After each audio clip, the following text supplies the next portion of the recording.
Hello, how are you going? You've tuned into Extra Healthy-ish. This is the big sister podcast to Healthy-ish. Both podcasts are from Body and Soul, and we've designed them to give you that little bit extra in your day for your mind, body and soul. I'm your host, Felicity Harley. Now, I'm talking to Infinite Cycles master trainer Angharad Saynor about her top tips on returning back to fitness after a hiatus. We're talking about if you're returning from pregnancy, or if you are returning from an injury, or if you just haven't been asked for a couple of months. We get it. We're here to help.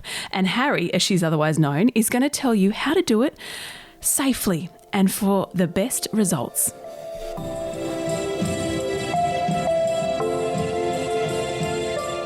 Harry, thank you so much for coming on Extra Healthy-ish. Now, before we get started, I have to ask you, how do you stay extra healthy-ish in your life?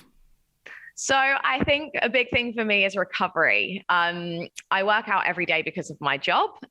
So I take my recovery pretty seriously. And on that, I think everyone preaches it from the high hilltops at the moment, but sleep is such a massive part of that. And 8 to 9 hours sleep is a non-compromise for me. Like, I just have to do it.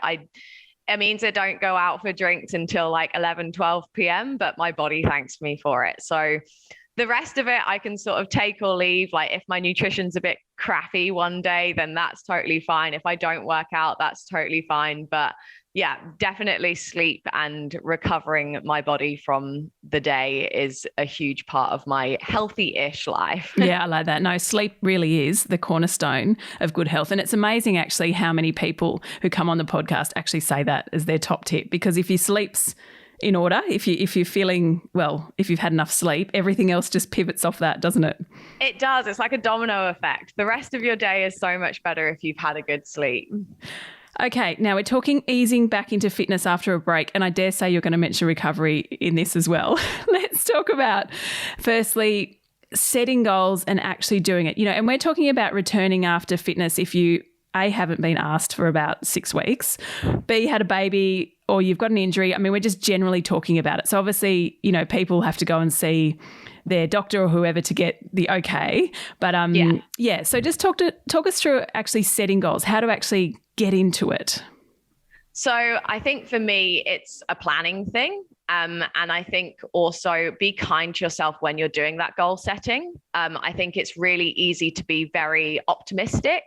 And I also think that if you set those unrealistic goals, then you end up feeling rubbish when you don't hit them. And so I'm more of a like really small micro goals kind of person, whether it's a weekly, daily kind of goal, which is just like, I'm going to leave my house for 30 minutes today.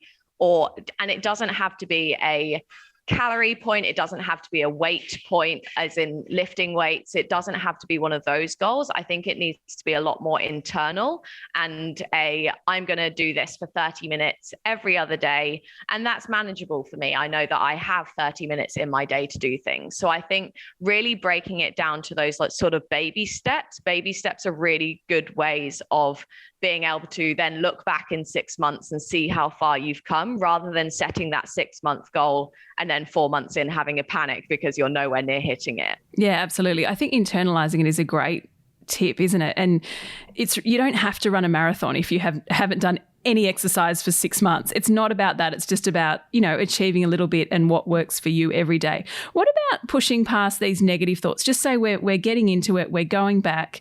How can we train our self-talk? Because a lot of times you go back when you're returning, you think, I just can't do this. I can't do it. I can't get out of bed. I can't find time. There's so many excuses.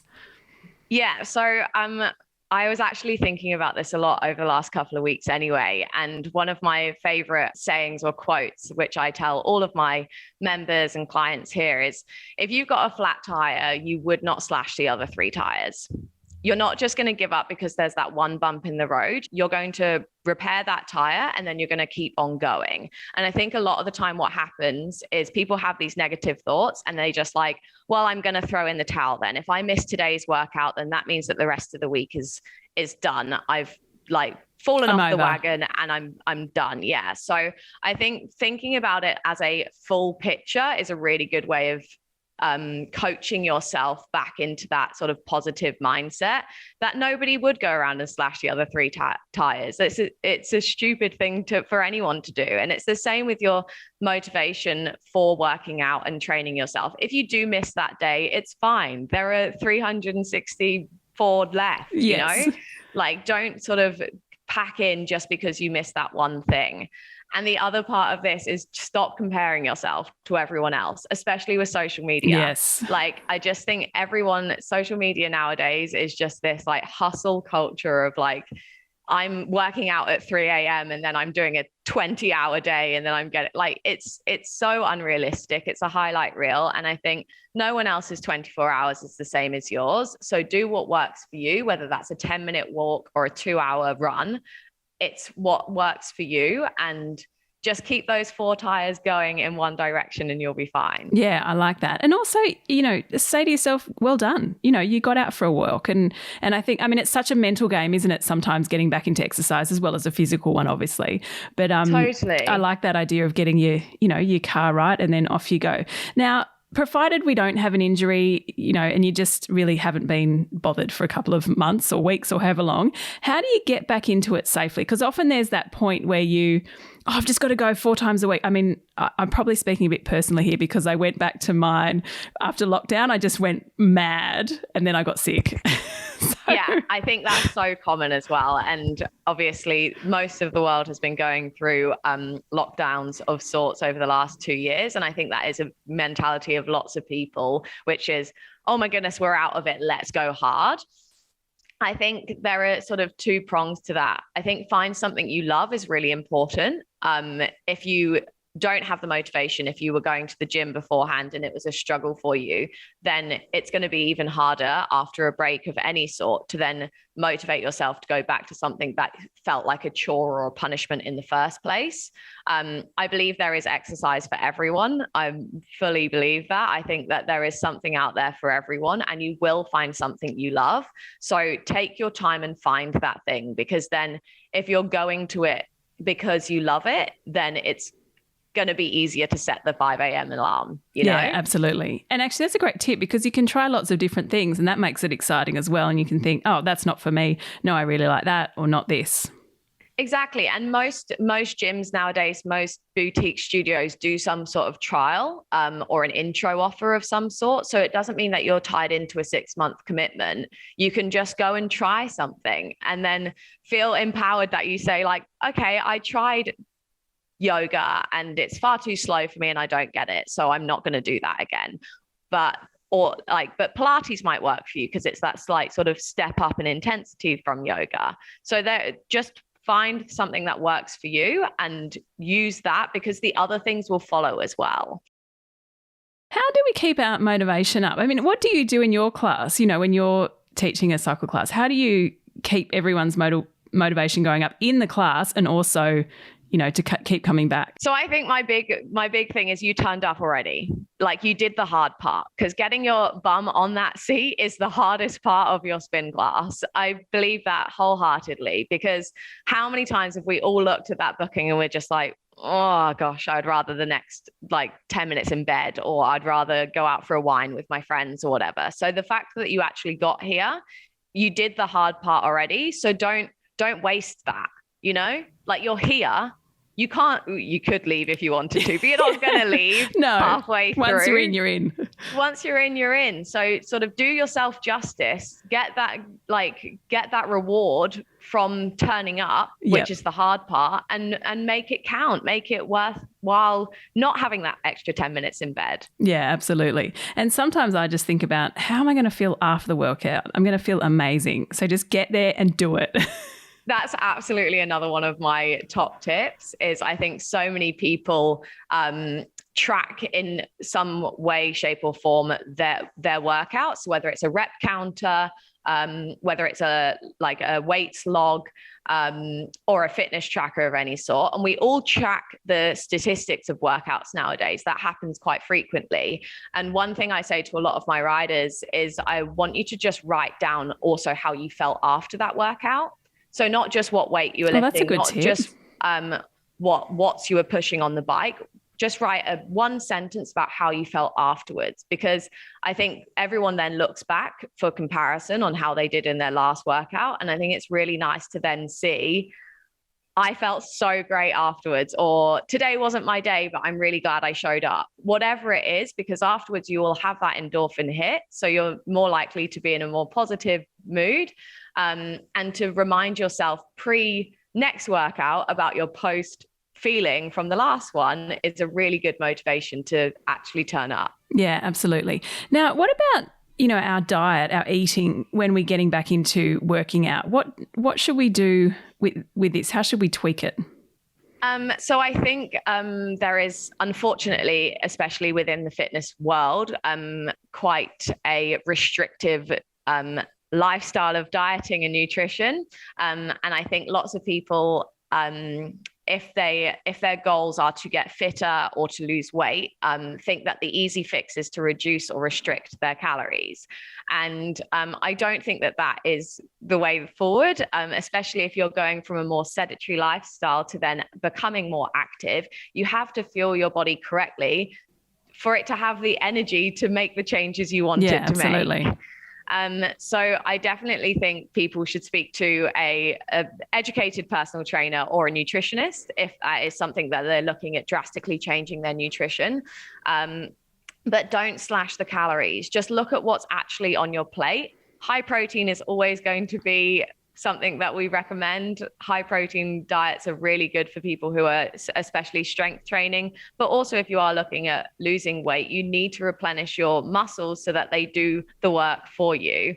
And all the colors on the plate, as long as you've got a rainbow of a plate, you should be doing okay. Yeah, and protein's actually a great reminder, because I've talked to a few experts recently who are worried that we're actually not getting enough protein in our diets, and it's something that a lot of us can look at increasing in some way, shape or form. Now, let's talk about recovery. That's obviously something that you're passionate about. It is, yeah. It's how you remain healthy-ish. Talk us through the importance of this. So I think it's really key to listen to your body and notice the difference between can't be asked and actually needing a break. I think and everyone knows, honestly, what that feeling is. They know that it's not for me today, or it's a general fatigue. And I think taking time out is really important. But then also, like I said at the beginning, like sleeping, get your hours in. I really do think that going to bed half an hour earlier, I'm personally someone who doesn't have my phone in my bedroom at all. We have a rule in our house that phones go away at 8:30. I'm a bit strict, but phones go away at 8:30 and they don't come back out until 7 o'clock the next morning. Because you can get into the habit of lying in bed, thinking you're doing the right thing, getting into bed at 9:30 and then sitting there and scrolling for 2 hours. And it's so tempting if it's just, down below your bed or on your side table. Oh, just reach for it and have a look. Yeah. And everyone's like, but what about getting up? Like, I'm worried. Get an alarm clock. I've got an old school alarm clock. It looks really pretty next to my bed. Yeah. Like, it's aesthetically wonderful. And I just think you don't need your phone in your room. No, absolutely.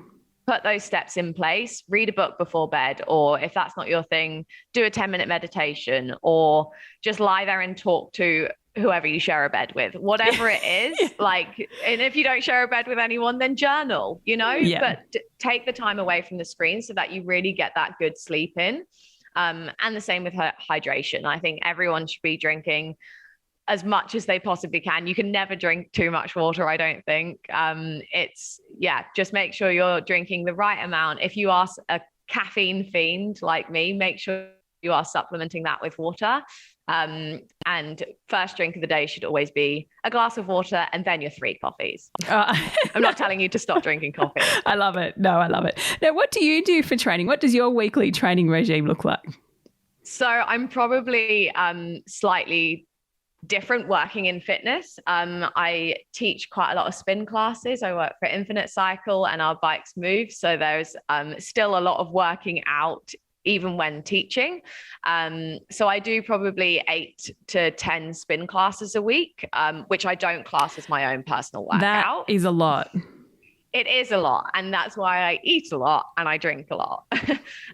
So I do that. And then to supplement that, obviously, the safest way for me to continue working out is to make sure that my muscles are strong and that my body is able to do that. So I strength train 3 or 4 times a week. And then I probably also do about 3 or 4 yoga classes. Oh, wow. You must be fit and strong.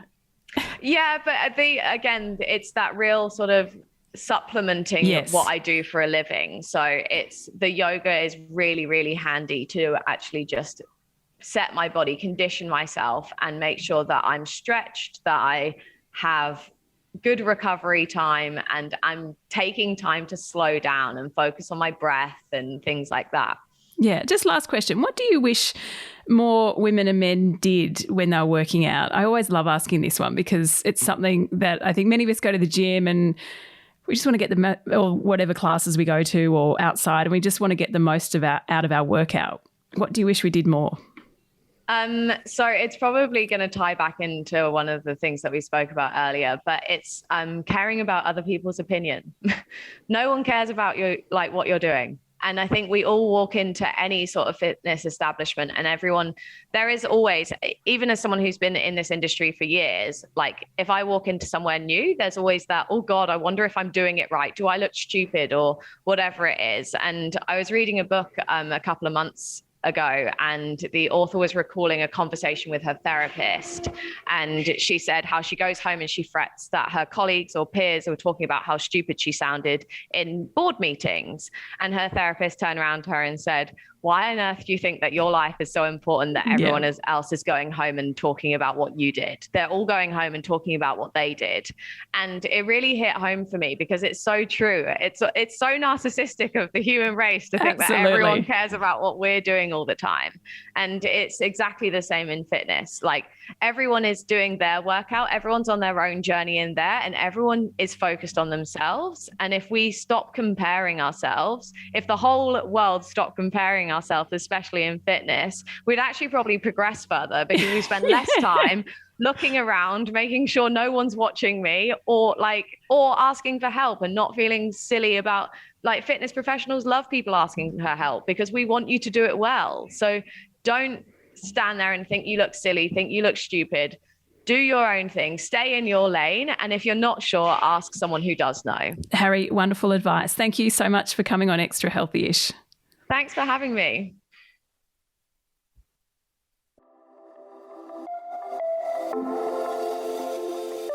Now, remember, if you are returning from an injury or post-pregnancy, or if there's anything else, make sure you get your doctor's okay before you start working out. But I hope Harry gave you some great tips on pushing through and turning that positive self-talk on as well.